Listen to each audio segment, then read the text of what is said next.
Good evening, one and all. I especially want to thank to Dr. Chandramohan sir and his EX and RX team for giving me a wonderful opportunity on this platform. My topic is post-cardiac ICU care of physiotherapy. Why the physiotherapy is required in post-cardiac means in nowadays of lifestyle, we are coming across more cardiac conditions. So in previous days we doesn't have any option to reduce the mortality of cardiac. We are doing angiogram, angioplast. Nowadays the science has been improved. We are conducting open heart surgeries to reduce the cardiac mortalities. After the patient has gone through the operations, he will be coming to the post ICU ward. And this is Dr. Chetan, physiotherapist over here. I am going to demonstrate the role of physiotherapy in ICU after post-surgical management. What will be the main role of physiotherapist over here? Let me imagine that the patient has came from the OT to the ICU. This is the patient after post-surgery. It has come to the ICU ward. We want to do suctioning for this patient. First, before doing the suctioning, you want to know the few things. When you come near the patient, just check for the vitals before doing the suctioning. Check for heart rate. What is heart rate? Patient going or not present. And pressure. How is the pressure? And the saturation. Whether these things are maintained, okay, fine. You can go with the suctioning procedure. Suppose if you think there is a tachycardia or saturation level are too much low, it required your anesthesia team and medical management team to go through it. Suppose now you want to go to do a section. What are the precautions you want to maintain? First thing is the antiseptic procedure. How we are going to do it, I will show you now. Come near the patient, just go to once the ET tube, whether it is hanging tightly to the mouth or not. If suppose it is movable too much, you should be careful while doing the suctioning procedure so that you will not pull the ET tube out. It will not come easily, but also while doing you should keep it in mind. Now you want to follow the aseptic procedure. This will be your glove cover.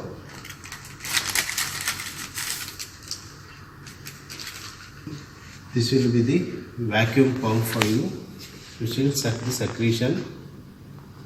Before that you want to adjust the pressure, how much you require. That should be the minimum pressure to suck the secretion. It should not be the too much. When you enter into the trachea, there may be chances of collapse of lung if you are keeping the pressure more. Now I am going to on this suction.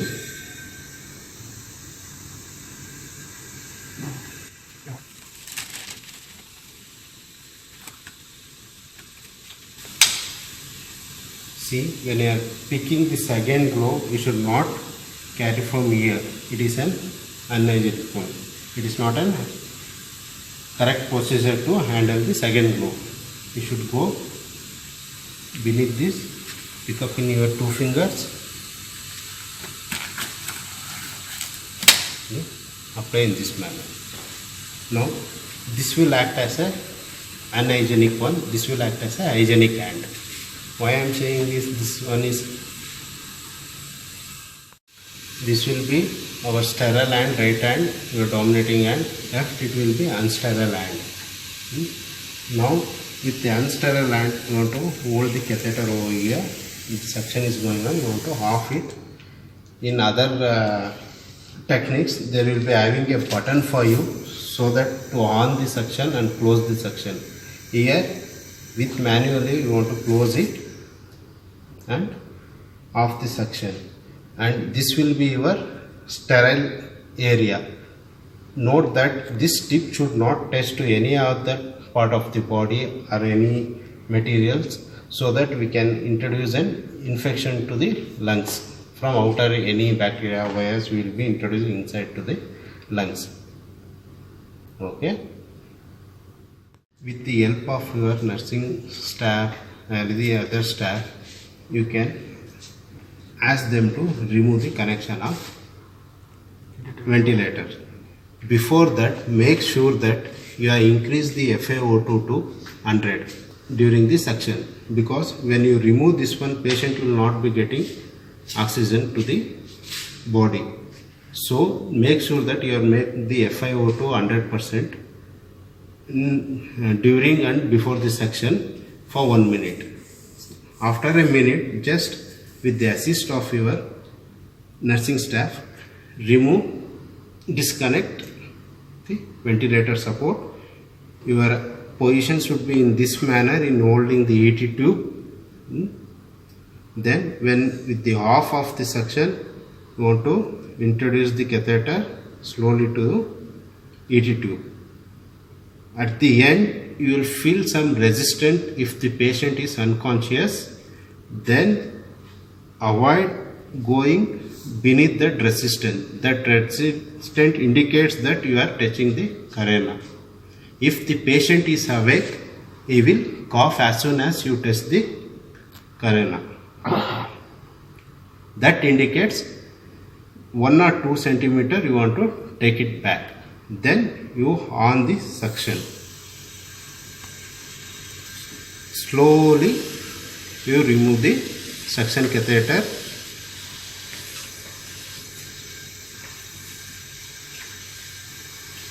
This manner. After removal, you want to keep in mind that again this tip will not touch to any of the object or parts. After that, again you want to reconnect with the help of the assistant. You want to say him to reconnect the ventilator tube. Okay. When you start the procedure of suctioning, you will come to know what type of secretion you are able to suck it.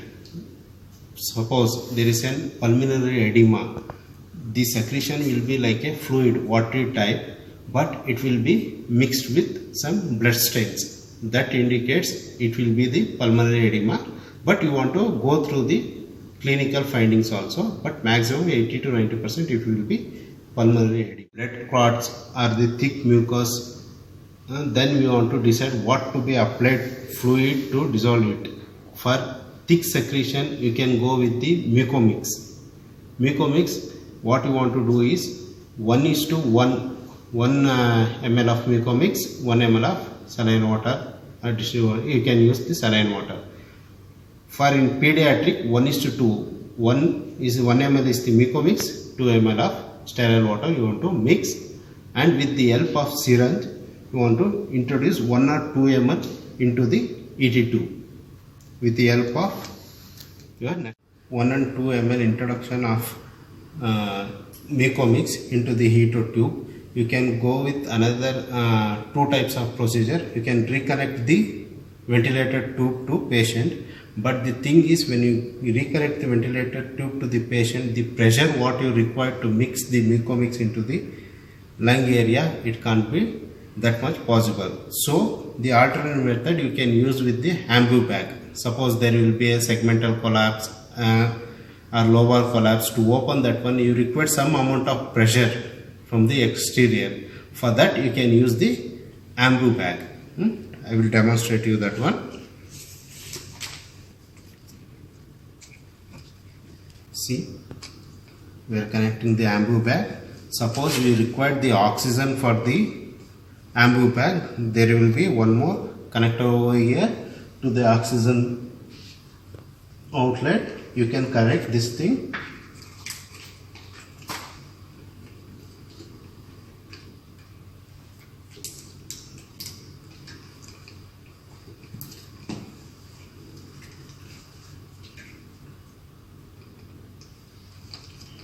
Before to take the ambu, you should connect this one with the oxygen line. This bag will be filled with the oxygen. Then you give 3 to 4 ambu beatings in this manner.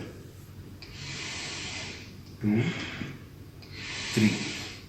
If you feel any resistance during the ambu compression, don't force it to open that resistance, because sometimes what happens, if there is a thick plug, the pressure what you applied will not open that one, but it will circulate to other areas. It may damage the alveolar sac. And another one mistake commonly they will do is in the hurry they will press all of a sudden the compression. This should also be not be done. Okay, in slow rhythm, this is the manner you want to give the AMBU compressions. 3 to 4 after compression, again you want to go with the suction. You want to do suction. Okay, once you feel that the AMBU compression is free and secretions are less, then you can stop the suctioning procedure. Reconnect the tube ET tube with the ventilator. Reconnect the tube. After reconnecting in the ventilator to the ET tube, do the auscultation for the lungs with your stethoscope. Then we will be getting the clear picture, the air entry, which way it is low and which way it is high. If there is still there is any collapse, it has not opened, means suppose there is a mid lobe collapse or lower lobe collapse, you want to use some more other techniques. I will show you the techniques how you should be done that one. Suppose you assume that mid lobe of your right lung has been collapsed or lower lobe, you want to make the patient to turn to the same side.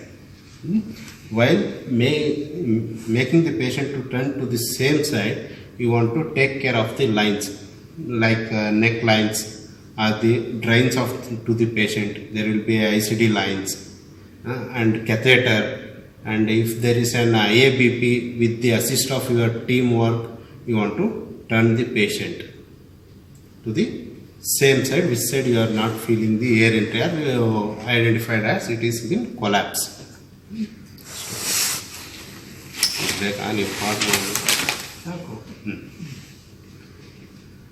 When patient is positioned, again what you want to go to with mucomix. Suppose it is in blood clots you are finding, you can go through sodium bicarbonate so that it will dissolve the blood clots to some extent. Okay, same procedure you want to follow.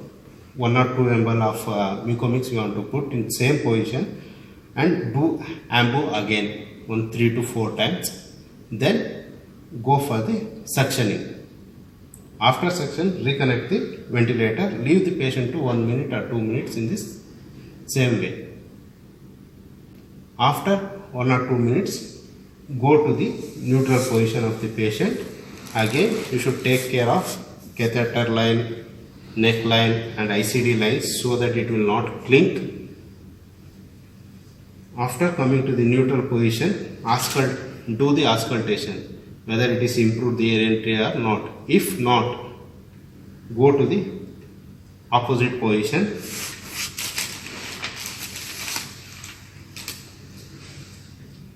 In this position, first you do the suctioning. If any mucomix or both soda bicarbonate liquid it has been, it will be drained to the trachea, you can suction it. After doing suction, again now you want to use AMBU bag and give good AMBU compression so that the air will travel upper sides and it will try to open the collapsed lung. After doing 2 to 3 AMBU compressions, leave the patient or disconnected ventilator support should be connected to the ET tube.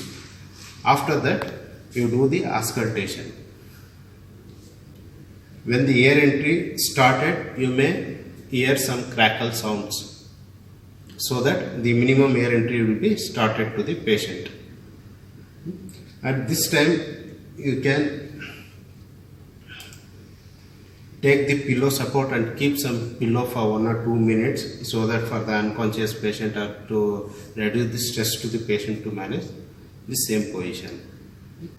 Once the chest is open and you are satisfied with this thing, make the patient to come to neutral position. After your procedure, the main thing is again don't go with the mucomix nebulization. Now the patient will be having some kind of spasm, all these procedures we have done. Go with the bronchodilators nebulization so that the spasm can be reduced to the patient.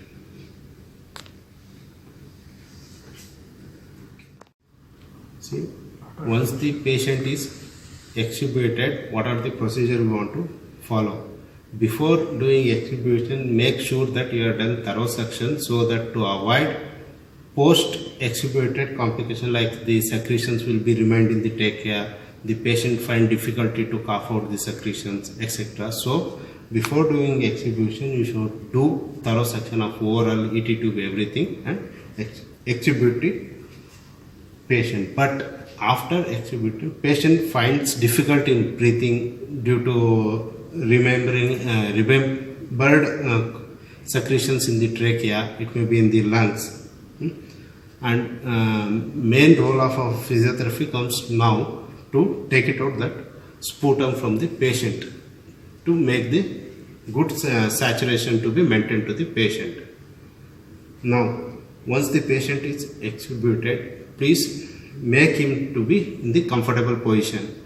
Because what are the comfortable positions? Why I am saying about the comfortable position? Because there will be pericardial drains coming out from here, xiphoid process beneath this thing, and for some patient they will be putting ICDs left or right. When the patient is awake, he will be feeling some pain. So you can adjust the cot if you want to higher side or lower side, and the foot end will also be adjusted in the cardiac tables, elevation and depression, because to maintain the pressure, etc. First, make the patient in comfortable position. And the foremost thing is patient complaints of having the water, because he will be too much of thirsty. He will be frequently asking for the water, but the water will be restricted for him to 1 hour to 2 hours.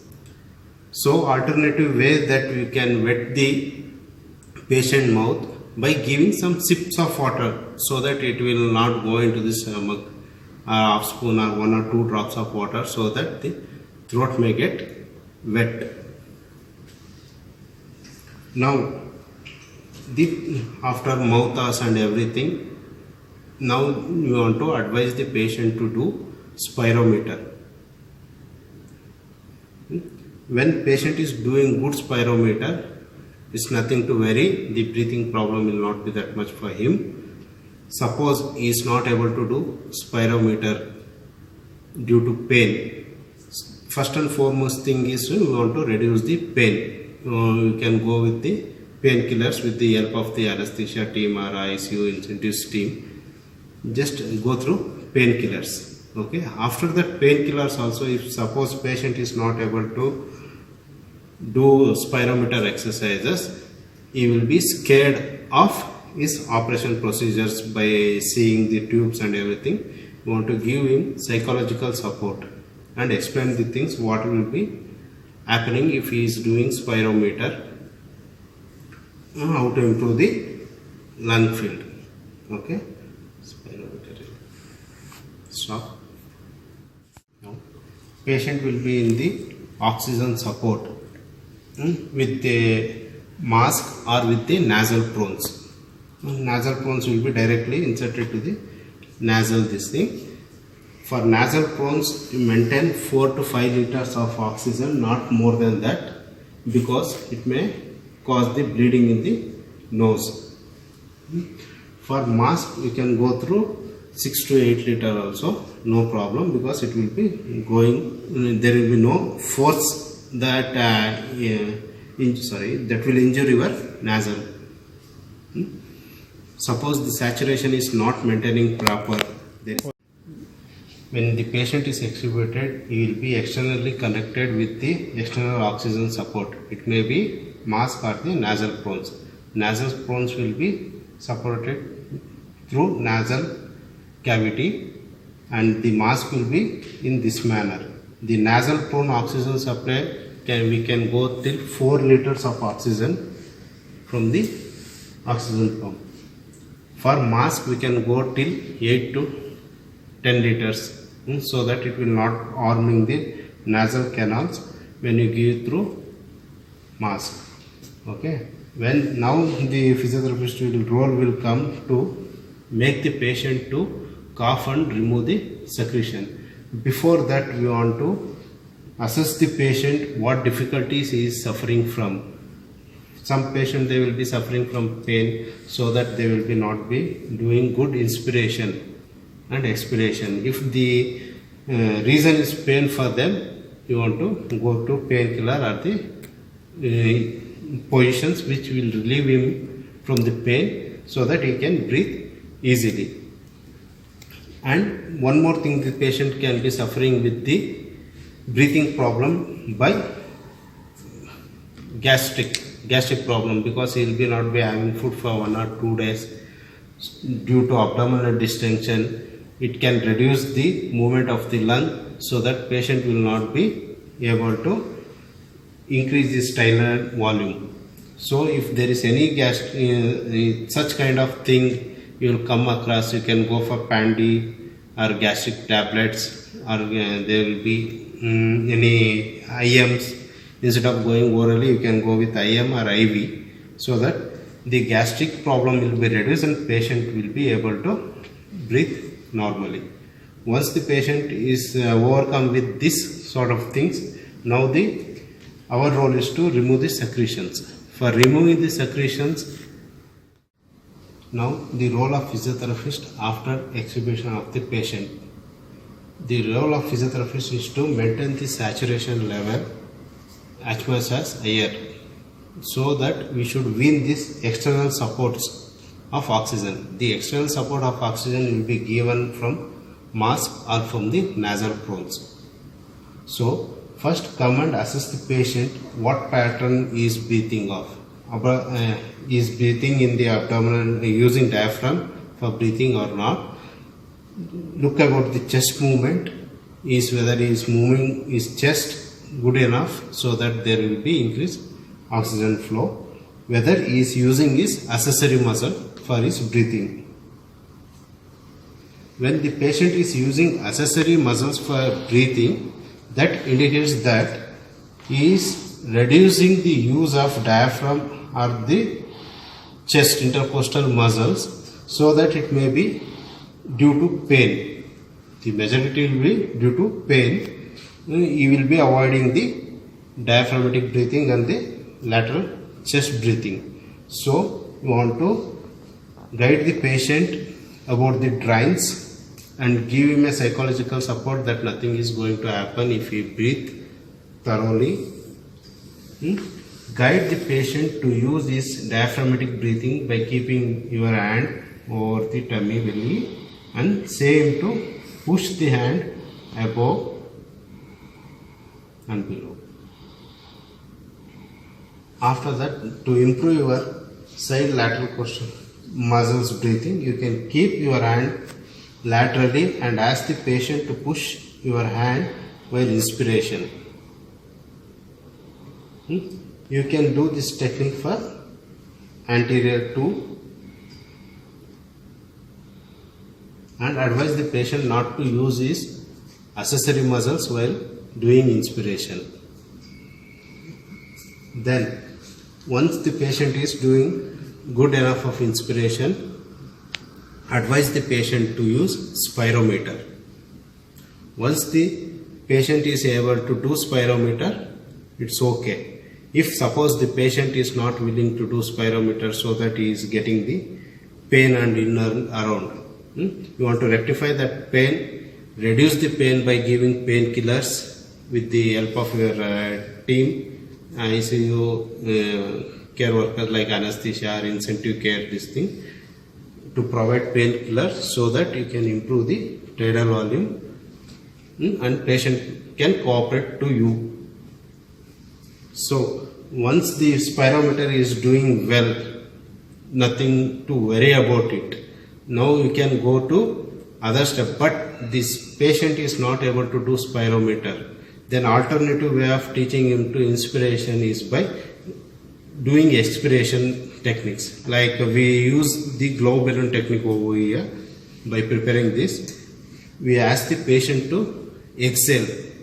When the patient is going to inhale, he may have the pain of intercostal region of ICDs or pericardial drain, but patient can do expiration well. So when we assist the patient to do expiration, automatically the inspiration also you can improve. Try to explain to the patient to blow the balloon, or you can animate this thing, blow balloon, to blow maximum expiration, so that after doing maximum expiration the chest tries to recoil and automatically the inspiration will be improved. One is this technique. Next comes to how you will remove the secretions. One of the method all you people know, the huffing coughing techniques. You can go with the huffing coughing technique. Ask the patient to inhale the air to mid lung volume, whatever he is doing, mid lung volume, and hold the breath for 1 to 3 seconds.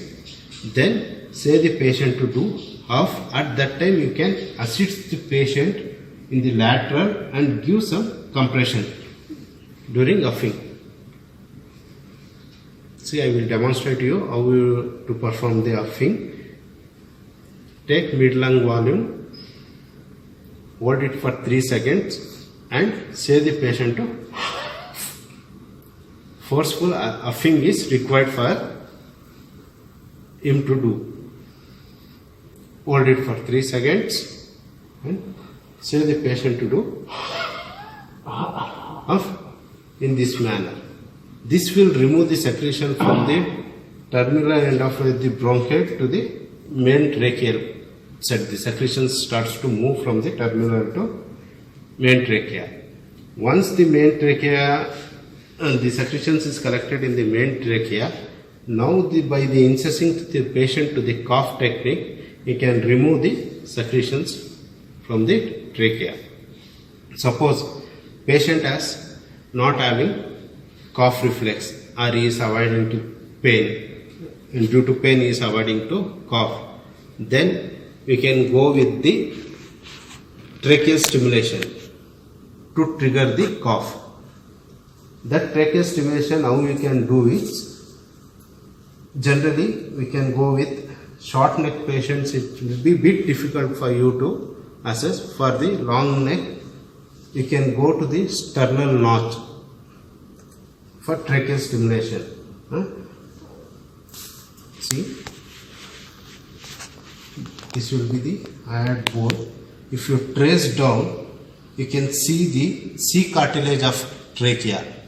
At the point of second C cartilage of the trachea, you want to give some compression to block that tracheal airway, so that when you block the tracheal airway, the reflex mechanism will introduce the cough to produce. Or the baseline is sternal notch. You can go to the sternal notch and give one compression. When you give the compression and leave, it will stimulate the cough mechanism and patient start to cough. But there will be failure for this one also. Patient may tighten his neck muscles to avoid the stimulation, so that you can't do stimulate the mechanism of cough. Patient has the capacity to control some patient. Then what will be the next technique for us to clear the secretion is by suctioning. By suctioning. When coming to suction technique, as I said you, the sterile suction, wearing the gloves, sterile suction to how to connect it. After that, you can go to the oral suctioning.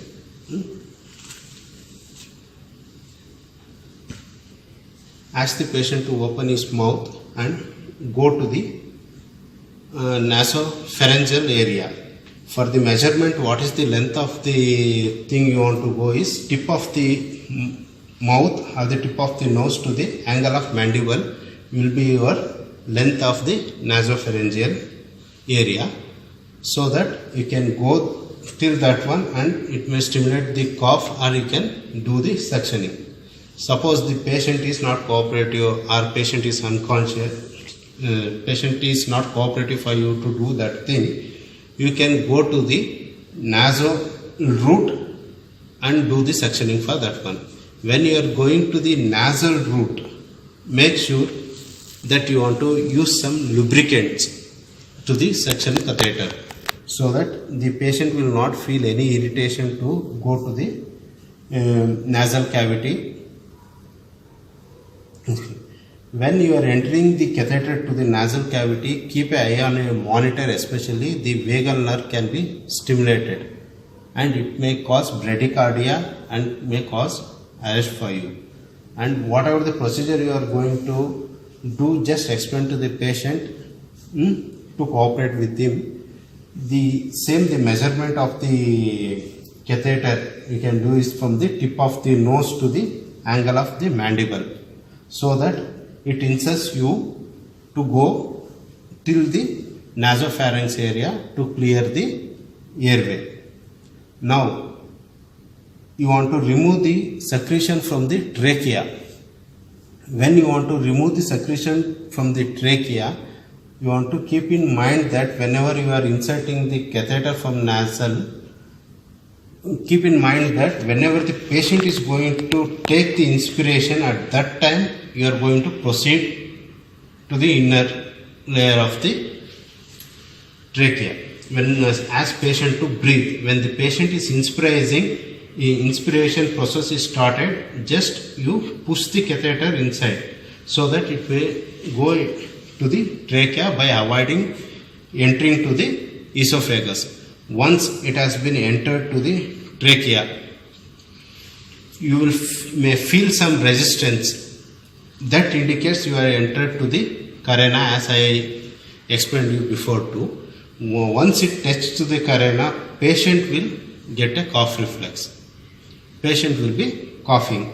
That indicates you have entered the trachea and to the carinal part. Just take out 1 to 2 centimeters beyond.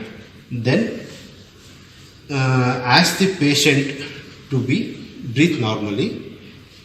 And when there will be a division of trachea, now the main bronchus, right and left, you want to take a suction. For that, what you want to do, ask the patient to rotate his head to the right side. When the patient rotates his head to the right side, the suction will be sucking from left area of the bronchi. When patient turns to the right, this is right, the suction will go through left branch of the bronchi. When patient turn to the left, the secretions will be drained from the right bronchi.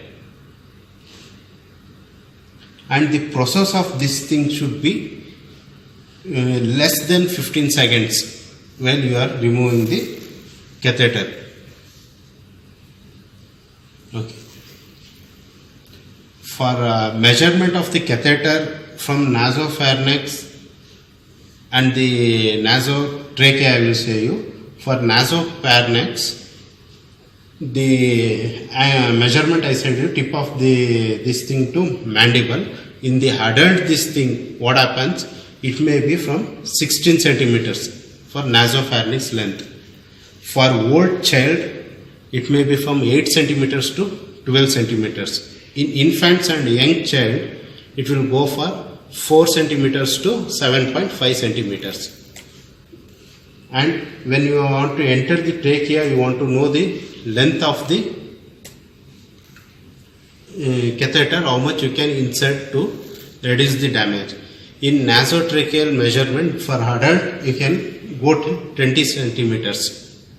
In infants and young peoples, you can go to 8 centimeters to 14 centimeters. For in infants, children's, you can go to 8 to 14 centimeters. For old child, you can go to 16 to 20 centimeters. And all this process should be completed in 15 seconds or less than 15 seconds. Now, the suction part is over. The patient is coughing well and removing the sputums. Nothing to worry. Next, the role comes from how to mobilize the patient from bed to chair or bed to making the patient to walk. Generally, what happens? The secretion part is cleared and now the patient is asked to mobilize around the bed. What the procedure you want to keep it in mind. So when you are making the patient to sit, keep in mind that you are not pulling the patient from the arm so that it may cause sternal instability. So that for each and every time when you are mobilizing the patient to sitting position, ask the patient to come forward, but don't allow the patient to pull your arm. Say the patient to come forward to abdominal contraction so that you will assist him to come forward. The assist should be from the interscapular region or holding the scapula, not from the head or neck. Once the patient come forward, you can allow them to flex his leg, one leg, so that from the another leg there will be femoral line will be going on. To avoid the misleading of femoral results in the monitor, whichever the limb is free, you can make the patient to bend that knees to sit comfortably. Once the patient is come to sitting position, he can move his arms up and down, free his arms in abduction and adduction too, and don't encourage the patient to do abduction or stretching of pectoral muscles so that it may cause instability of sternum. Once the patient is come to sitting position, ask him to do neck movements, rotation, flexion, extension of neck movements.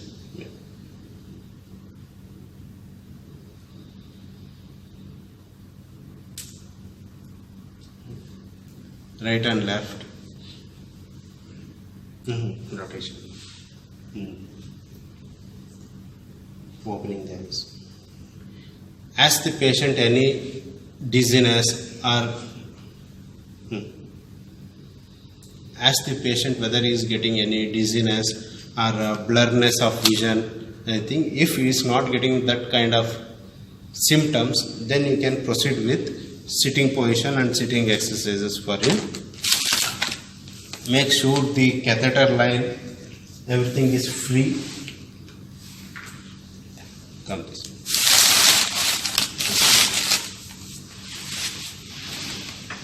Make sure the catheter lines or any other lines is present, or for monitoring BP and ECG there will be ECG leads. You take care of that things. Once the patient is coming to sitting position, say him to move his limbs. Ankle toe movements first. Ankle toe movement. Then knee joint movements.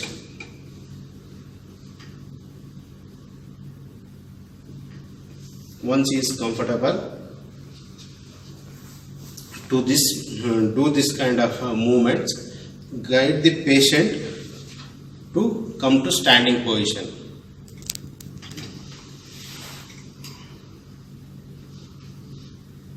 See, observe the patient. Make him to sit down. What happens? This may be due to one cardiac condition, or maybe maximum it will be orthostatic hypotension. This will be due to orthostatic hypotension, because patient will be remained on the bed for 1 or 2 days. Some patient will go to dizziness or syncope. You should keep it on mind. So don't make the patient to stand all of a sudden without making any sitting exercises. It's better to do some of the sitting exercises before making the patient to get up all of a sudden. Once the patient is able to stand properly, then with your support of hand and anything, teach some limb exercise for him. Single leg stands, toe standing, single leg stand lifting, toe standing exercises, so that any discomfort is funny, you can identify. If he is not able to balance this thing, you can teach him and then proceed for walking this thing. when you are making the patient to walk, keep it in mind that first or 2 days you make the patient to walk around the bed. Suppose the patient is feeling any discomfort or any breathing problems, you can shift immediately to the bed and give the first aid facilities. And ask the patient, after doing some of the standing exercise, ask the patient to move around.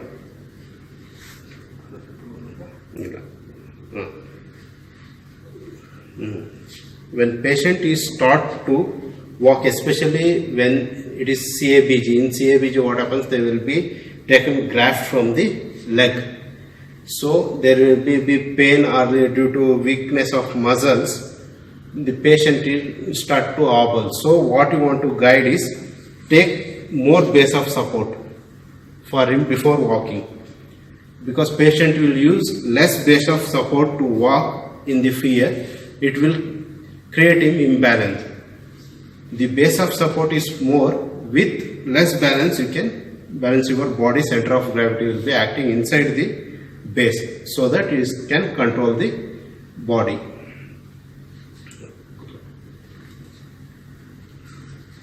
Once the patient is able to walk around this thing, patient will use the restroom for passing stools, etc. Then advise the patient, whenever he goes to the restroom, don't lock from inside one point, and when the patient is passing the stools, advise him not to go forcefully. Whatever the thing is, there is not able to pass the stools, then he can come and report to whatever the nursing staffs or doctor. They will give the lubricants like Serafin, etc. to pass the stools easily. And whenever the patient is getting up from the Western toilet or Indian toilet are not preferable initially. Western toilet will be preferred for the patients. Advise them not to get up as soon as early, all of a sudden from the closet, so that he can again go through the orthostatic hypotension. Before getting up, advise the patient to do neck movements, some of the neck movements, hand movements, then slowly say him to get up from the closet. And another advice what you want to give to the patients is intake of water. How much to drink per day? The patient should drink 1 liter to 1.5 liter per day. And when we advise to drink the patient for water of 1.5 liter per day, patient includes juice, tea, any liquid items, whatever it takes. For example, 1 glass of tea he takes, then you want to remove 1 glass of water from his daily quantity requirement, because the excess of fluid can lead to pleural effusion in the cardiac patients. To avoid that thing, this is the main thing you want to advise to the patient. And they will be having doubt how much they can walk or they can climb staircase. It is nothing like that, that patient should walk one staircase or 10 staircase. It depends upon the each and every individuals. Suppose the patient is able to walk 50 steps, he is not getting any dizziness or tiredness, okay, he can proceed. Suppose if he is walking on 10 steps or if he is feeling discomfort, so that you want to take rest, let him take rest. Don't compare one patient with the other patient, because each and every individual capacities will be different. Then patient taking baths, they will be having confusion. It's better after taking bath, first they can keep a sterile cloth and they will clean their surgical wounds first. Then what are the diet problem will be there, what to have the diet. For this thing, diet, especially in the non-vegetarian, they should avoid the non-vegetarian diet. In vegetarian, there will be not be having much problem, especially in the replacement of valves. For CABG patient, there will be not difference in the diet. For valve patient, you should advise them to restrict green leafy vegetable intake frequently. Weekly 1 or 2 times they can take, not more than that, as per the doctor advise when he come to follow up, they will do INR test, etc. Depending upon that, they will instruct them to change their diet.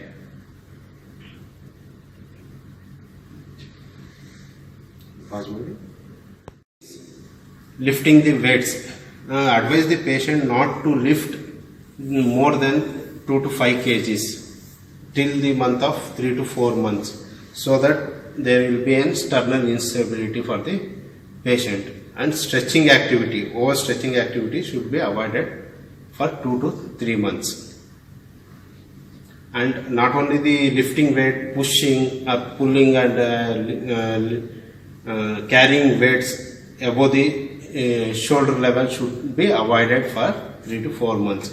Riding bike especially, 3 months they want to avoid riding bike. For car and this thing, 1 to 2 months after that they can start driving the car, depending upon the patient sternum stability when it comes for follow-ups. I finally conclude my session, and I wanted to thank again Dr. Chandramohan sir and his team for giving me a time for this, and all the participants who have participated over here.